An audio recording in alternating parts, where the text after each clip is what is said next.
This week, I want to talk about location independence. And since I'm a book strategist and coach, specifically how writing my first book and later my co authored second book helped me live the life that I live today, living in southern Portugal. We've been here for 6 years, how it was an important part of us moving to Thailand before we moved here, and really how it's been such a critical part of building this life that we have here in Portugal and wherever else we may land in the future.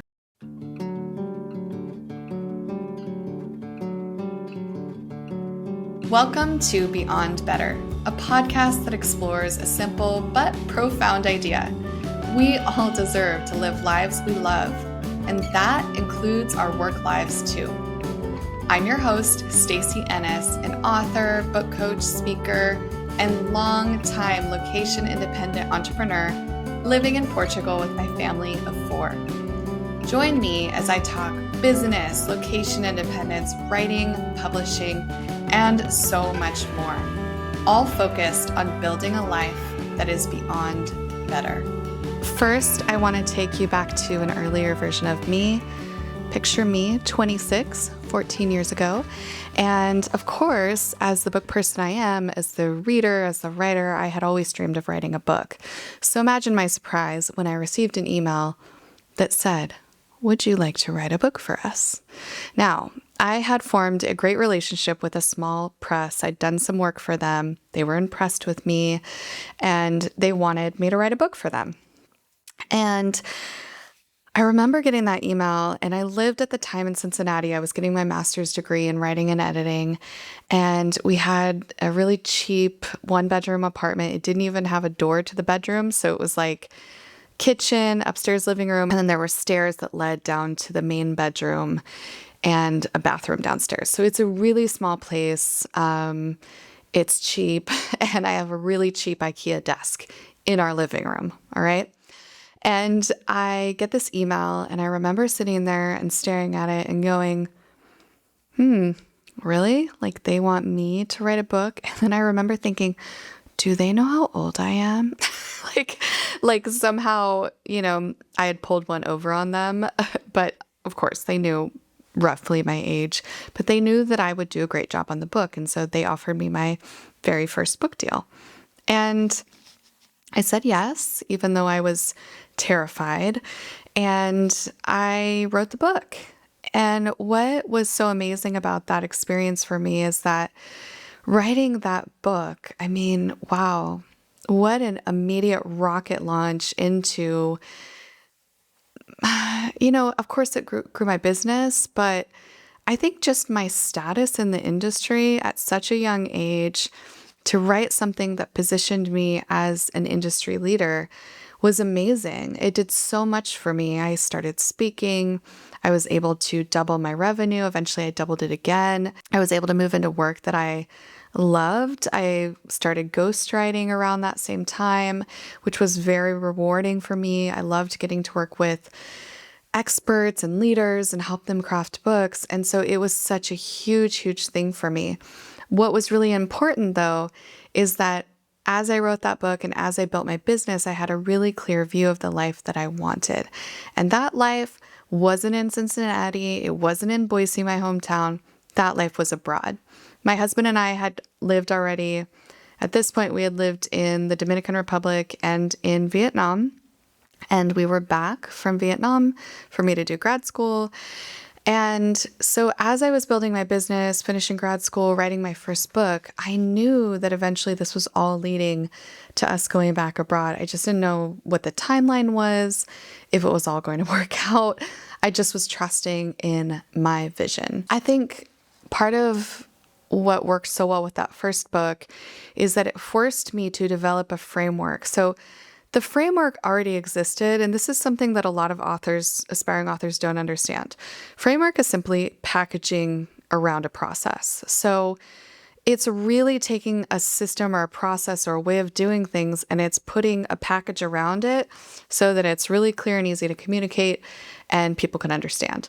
And so writing my first book, which was on book editing, forced me to package up what I was already doing, use language people could understand, and create something that was useful for the world. And it was really useful. And while, I look back on my writing from 13 years ago, and there's so many things that I would change, I'm really proud of that book. I'm proud of the work that I did on it. I think I went through 7 rounds of revision on it. I had a wonderful editor. I included a lot of amazing interviews. I included a ton of resources. I really tried to make it something really useful for authors. So that was my first book. Now, of course, I ghost wrote a ton of books, but I'm going to put those to the side. And I'm going to take you ahead to 2018 when my next co-authored book came out. Now, I wrote this one with my dear friend and colleague, Ron Price, amazing guy, incredible leader. And that book was really a partnership between a lot of the thinking and, philosophy, tactics, things that he had developed throughout his career. And I was able to bring in my writing expertise, deepen and layer in on aspects of his thought leadership. And we crafted a wonderful leadership fable that I'm still so, so proud of. And I'll be sure to link to in the show notes. It's called Growing Influence. That book, I think that the first book helped me step into my expertise. My second co-authored book helped me step into thought leadership. And around that same time, actually, I think a couple years before that came out, I did a TEDx talk and I did some other things to position me into this kind of next, not stratosphere, I don't know what the word is, level, the next level up. But part of that was the status of the book. I mean, it's just a natural status builder when you're an author. But I actually think that that is not nearly as important as the journey that I took to craft my books and the writing process with Ron, the experience of going on our local NPR station and being featured in major media and, crafting articles as part of the book launch for major trade publications and getting awards and all of these things. That was such an important part of, I think I grew in confidence and clarity through the writing process, but then being able to celebrate and joyfully embrace the impact this book was making on the world and get to share our message was so huge and so important. And of course, it had really important business results for me and my family. I should say business results for me and impact on my family as well. And here's where I want to come back around, because what I didn't mention is that when Growing Influence was being released, I was moving to Thailand. So imagine this. Imagine having your book coming out into the world and you're on a plane to live in a new country. That's what I did.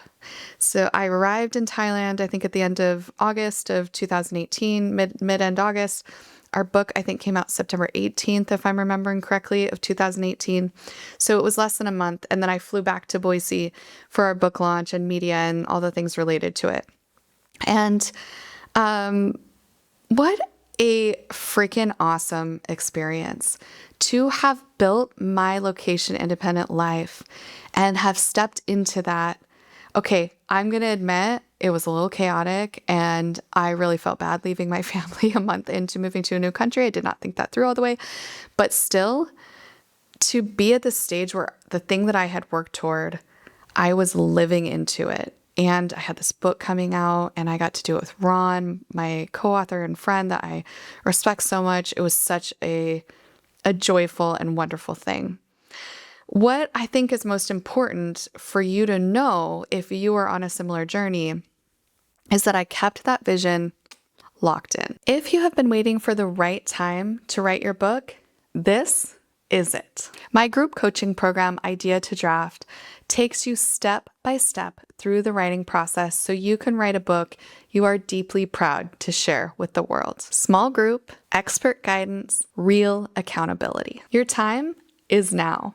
Go to stacyennis.com/idea to draft to learn more about my April cohort of Idea to Draft, and I would be honored to be your guide on your author journey. And so as I made decisions along the way, I did so really intentionally in alignment with my vision for my life. So I knew that we wanted to move back abroad. I knew I didn't want to be tied to a location. I'm still not tied to a location, 6 years now in Portugal. I knew I wanted to be an author, so I wrote books. I had a vision of having an impact beyond myself, which is what I'm doing here in this podcast episode that you're listening to, in this video that you're watching on YouTube. That vision has always been so clear to me. Now, I didn't always totally understand exactly how to get to my vision, but I knew that if I took action and I did the things that I knew were in alignment with my big vision, that I would get there. So this takes me to my next book. Okay. So this is my next evolution in my own personal journey. And I'm currently working on a book about creative productivity. So basically the things that I've been teaching my book coaching clients for many, many years now, and that I've been living into for 16 plus years in business. I'm so excited about this. It is one, for me, it's part legacy. I know I'm only 40, so maybe it's a little strange to be thinking about legacy right now, but all of this knowledge, all of this work that I've done, my background as a science writer, the deep research and learning I've done in behavioral neuroscience, my lived experience, the thousands of conversations I've had with creatives over the years, my not only lived experience, which I mentioned, but also my writing skill that I've developed and honed, and the things I've learned about creativity. I want to move this message. I want to get more people understanding that creativity is a skill. It's a craft and an art, but it's a skill.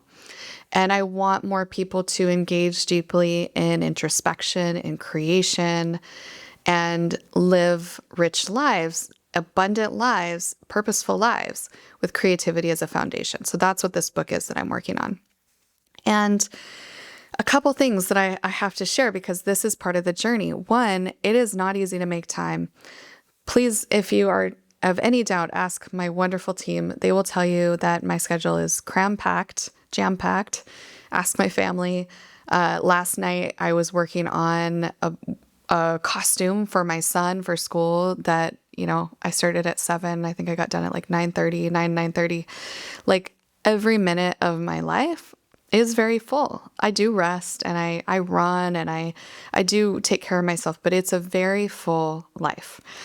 And so fitting now a book into that makes it really tough to do the other things that I want to do, like record videos or podcast episodes or write articles or speak at conferences, things like that. But I know that for me, it is deeply important to get another book out. In my vision for myself, I'm putting out a new book every 18 months.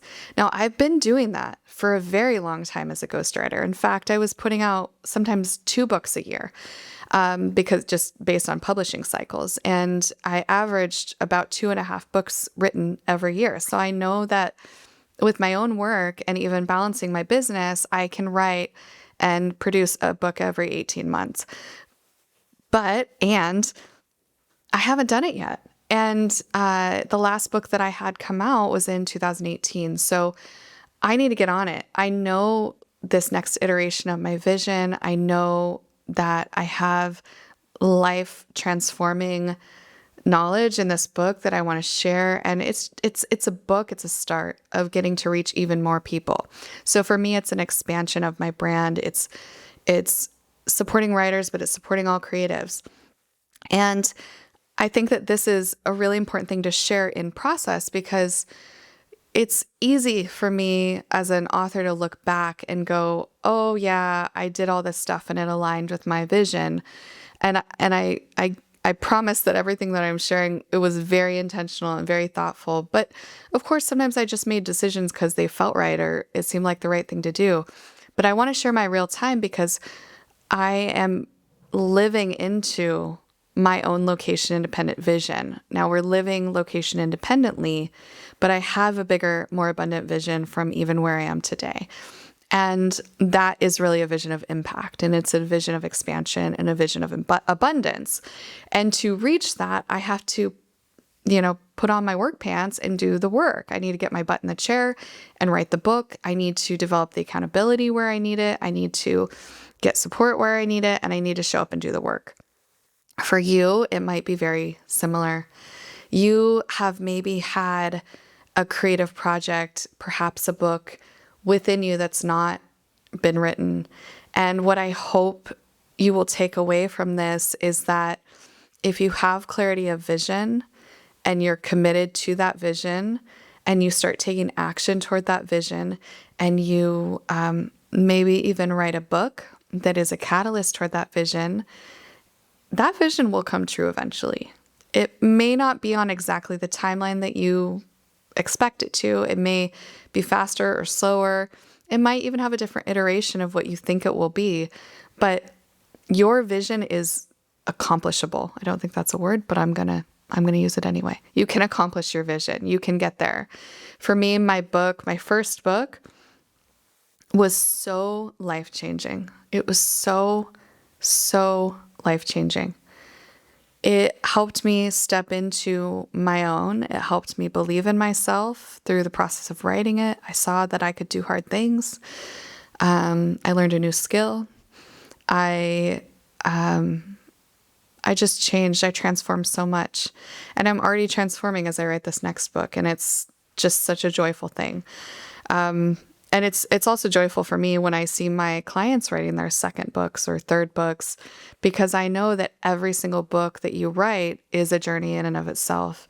And this is the other thing, last thing I think that I'll leave you with today is that a lot of times people put so much pressure on this book. And I think that a lot of it is because they think they'll only ever write one book and it has to be the book. So a couple of things happen. One, they completely freeze and don't do it because that feels like hello pressure. Or when they do it, they try to fit everything in like so much that it becomes unwieldy, dense, not fun. So what I would encourage you to think about is this concept I talk a lot about, which is what is the right book for right now? Open yourself to the fact that you may write many books in your one wild life. And so let's a thought experiment that you're going to write, 2, 3, 4 books in your life. Let's just pretend. Then that first book doesn't have to be such a big deal, does it? I mean, it is. It's a huge deal. It's exciting. It's a huge monumental accomplishment. But everything doesn't hang on it. It doesn't have to encompass everything. It doesn't have to be perfect. It needs to be great. It needs to be good. It needs to be your best that you can do with the resources you have, with the support you can get. And I think it just takes a lot of pressure off of it. I felt a ton of pressure with my first book because it was on book editing. Like, talk about feeling a little bit, I'll tell you what, reviewing the final draft, the final version of that book was so stressful because I was like, I can't even have one typo in this book. It's on book editing. But you don't need to worry about that. You're not writing a book on book editing. You're writing a book with your expertise or your story or your mission, your message. It doesn't have to be perfect. It just needs to be as great as you can make it. And I don't know what your location independent life is. You may not desire location independence like I do. You might have a different vision for your life. You might have a very location dependent life, but that's very rich and abundant. And there's maybe some alterations or changes to your current life that would make it even richer and more abundant. Your book can get you there. The journey of authorhood will get you there. You just have to engage in that journey, take part in your life, choose your life. And if that book's on your heart, I hope that you write it. I want to thank, as always, Kita Dominguez for her production of this podcast. She is the reason this podcast comes out every week. And I'm grateful. I mean, really, y'all, she's amazing. And you're still listening, which means you must have enjoyed this episode. Rita and I put so much work into this podcast, and I really do it to serve you and to support you on your journey. So if you have a moment, just make sure that you have rated the podcast. If you could leave maybe a 5-star review, write something like, I love this show or highly recommend, something like that. It makes a huge difference for me in reaching more people with the message of living a life that's not just better, but beyond better. And I will be back with you before you know it.